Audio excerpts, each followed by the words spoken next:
את הירק הזה? הכרובית. נראית לכם כמו ירק תמים? תכף תראו מתמטיקה עובדת. זה נקרא פרקטל, צורה שחוזרת על עצמה שוב ושוב. פרקטל הוא דפוס שחוזר על עצמו בקני מידה שונים. מסתכלים מקרוב, כל חלק קטן בכרובית נראה כמו הכרובית כולה. זה נקרא דמיון עצמי.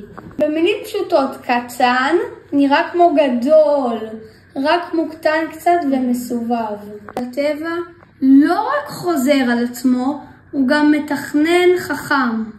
הצמיחה של הכרובית מתבססת על סדרת פיבונצ'י. כל מספר הוא סכום של שני המספרים הקודמים. גם העלים והפרחים מסתדרים סביב הציר בספירלות לפי הסדרה הזאת. הסוד של הסידור המושלם הזה הוא הזווית הזהובה. זווית שמבטיחה שכל פרח יקבל מקום ואור בלי להסתיר את האחרים.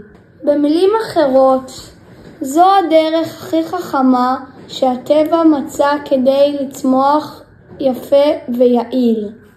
לפרקטלים יש עוד קסם, משהו שנקרא מימד פרקטלי.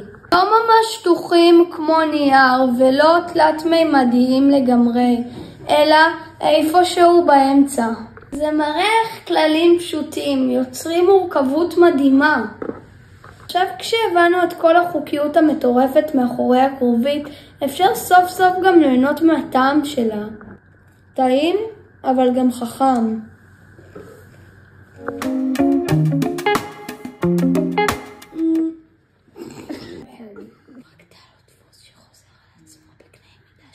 אריאל, תדבר בקול. את אמרת לי ללחוש. איתן, מה זה? רק מוקטן קצת ומסובב. מוקטן קצת ומסובב מאוד. איתן! על סדרת פובצ'ולי. על סדרת פיצ'יבולי.